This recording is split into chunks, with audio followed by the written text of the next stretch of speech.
depressed, dead inside, done. These are not self-help books. For me, they were eulogies to the dead man stuck on the couch. And they were a sign of resurrection. To become that new man that I was made to be. Look, we all come to a place, particularly in our 30s, 40s, and 50s, where we forget who we used to be. Where we become people that we never wanted to be. When we realize that we've been living our life for other people in ways that broke who we were. Look, my name's John. I've been through this. I've gone through this fire. And these 5 books, they helped me climb out of that leather tomb. I can tell you that each one of these books put me in touch with who I was and who I could be. And I guarantee if you look at these books, I guarantee from experience, they will either help you avoid what I went through, they'll help you through what I went through, or they'll help you make sense of it if you've already gone through it. Number 5 is Atomic Habits by James Clear. This book revolutionized the way that I looked at my life and the way to change. James Clear tells us in this book that you don't rise to the level of your goals, you sink to the level of your structures. And he gives you a blueprint on how to begin the process of changing, of becoming. You see, at least for me, I was like, this is where I want to be, and I'm going to get there. But I never took a look at, okay, what are the steps? It's those little habits that you build on, and they have a cumulative effect. And James Clear just outlines that perfectly. And in Luke 16:10, it tells us that he who is faithful in the little things will be faithful in the big things. So number 5 is Atomic Habits. Number 4 is Iron John by Robert Bly. Now, I read this a long time ago, and it really helped me as a youth pastor, particularly talking to women that were struggling with their teenage boys. But when I read it again after my breakdown and my depression, holy shit, did this rock my world. In this book, Robert Bly just looks at an old fairy tale and sees in it the road to being a complete, balanced, and fulfilled man. Particularly in this world where we don't even understand what being a man is, this book gives you a clear path and introduces you to a part of yourself that, well, you know is there, but you've buried it. In Genesis, we read about Jacob wrestling with God. And in that wrestling, his hip was wounded. So much so that he walked with a limp for the rest of his life. You see, that limp, that every single step he took, it reminded him of wrestling with God and not giving up. We need those reminders that we can only get from the wounds that we hold in our heart. I've been pretty open about the fact that my relationship with my kids right now is very strained, and haven't talked to them for a long time, and man, I miss them so much, and I'm so wounded inside. I mean, they're my kids.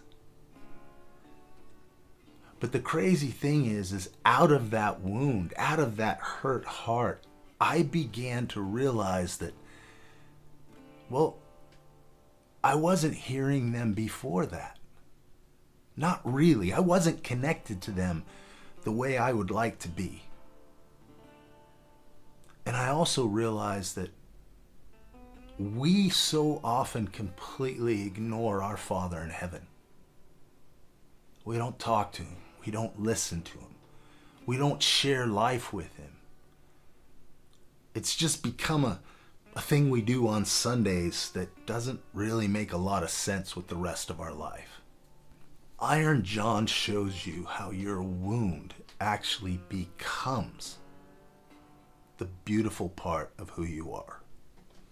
Book number 3, Loving What Is by Byron Katie. I remember the first time I read this and did the exercise, I wound up weeping because I realized that oftentimes the conflicts, the anger, the rage that we have inside, and don't tell me you don't have it, because we all do. Byron Katie walks you through a step-by-step process that will let you see where that rage comes from. Because it's not only coming from the conflict. It's you wrestling with something inside of yourself as well.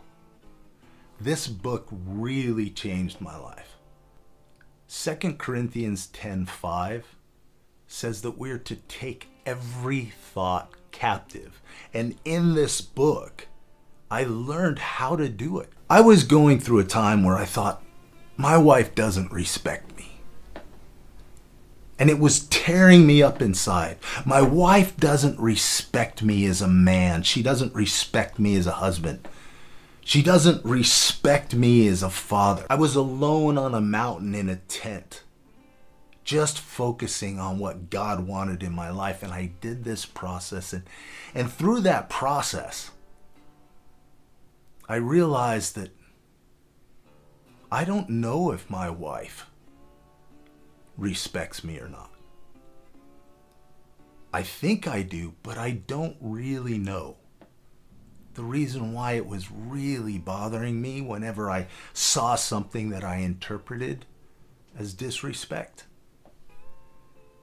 well, it came down to me not respecting myself. Look, if you care about your relationships, if you care about growing into someone who deals with his own shit, Loving What Is, it's essential reading. Number 2 is Finding Meaning in the Second Half of Life by James Hollis. When I was in the middle of my depression, a friend said, "John, this book really helped me. I think it would help you." This book literally started the process of me climbing out of my depression. And it started it with a bang. This book shows you why in the first half of life, we're trying to live up to expectations. What our parents want us to be. What society wants us to be. What our church wants us to be. What our wife and our kids want us to be. We want something bigger than that. And from the day we're born, we are taught that grandiose thinking, it needs to be pushed down. It means don't shoot too high or you'll burn up. Romans 12:2 tells us to not be conformed to the patterns of this world, but to be transformed by the renewing of our mind. What we've been taught our whole lives limits us. It breaks us. It makes existence just a march to the grave. And that's where I was. This book showed me not how to get out of being depressed, but it showed me why I was depressed in the first place. You see, we have to start there. You cannot resurrect until you understand that you are well and truly dead. And that guy trying to live up to all the expectations that the world and parents and responsibility put on him, that box had killed me. I needed to see that before I was ready to rise into something that, well, it brings joy and meaning and purpose in my life. But this, what I'm doing online, walking into a finishing, leaving the alpha and moving into a finishing energy, an energy for the second half of life. I learned that through finding meaning in the second half of life. You need to read this book, the #1 book. And I know you're going to say I'm cheating. The Gospel of Matthew. The Sermon on the Mount. You can read that every single day and get something new out of it. That is the ethics for Christian living. I've based my entire life on the 25th chapter of Matthew.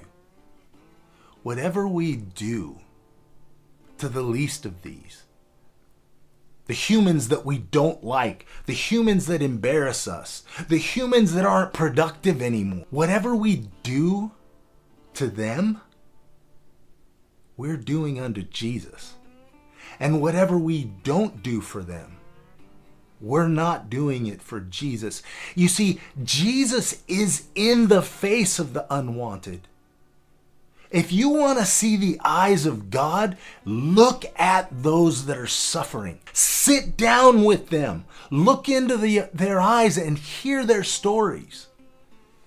The book of Matthew, the Gospel of Matthew, the first gospel in the New Testament. Holy shit, man.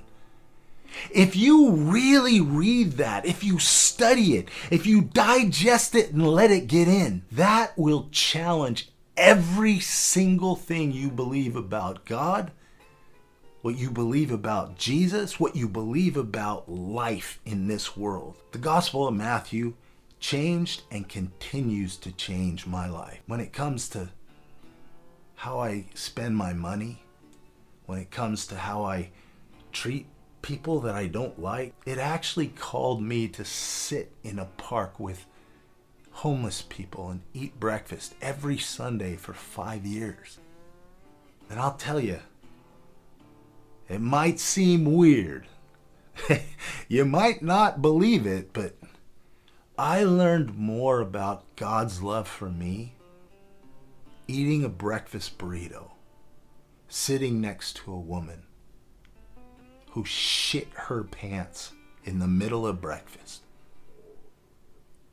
and didn't even stop eating.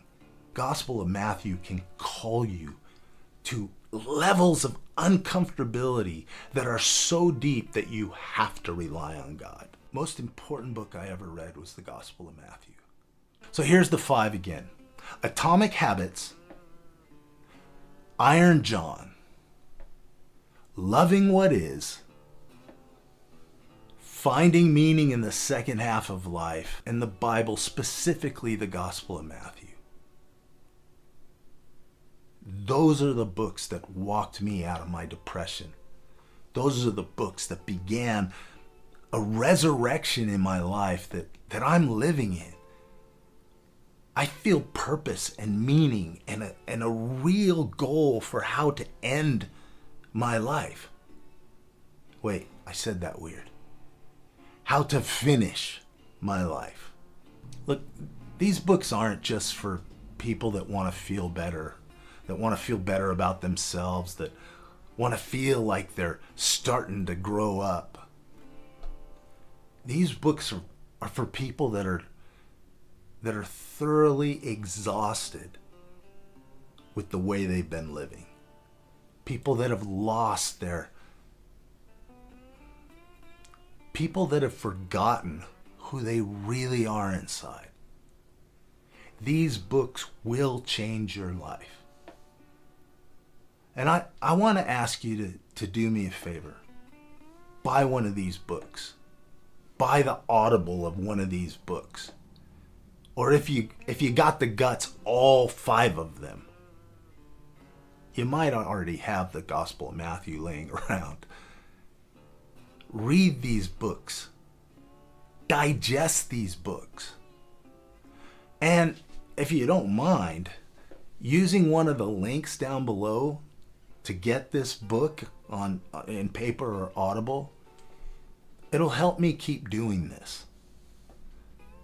But whether you use my link, help me get a little $1 or $2, or whether you just go and buy it somewhere, even in a used bookstore, or borrow it from a friend. These books, you have to have them. If you're a man over 35, you have to have them. This is the Omega fire. This is the Omega right. This is how we walk into a finishing of our life, a legacy with our life. That's what this whole thing is about. Please share this with other people. Press that follow button. And look, if you've read one of these books, in the comments, just talk about what the book did in your life. Because we got to help each other. And if we're going to finish well, these books are going to help. Remember that Omega men finish what the Alpha men started. Hey, this is Rev, and Rev loves you.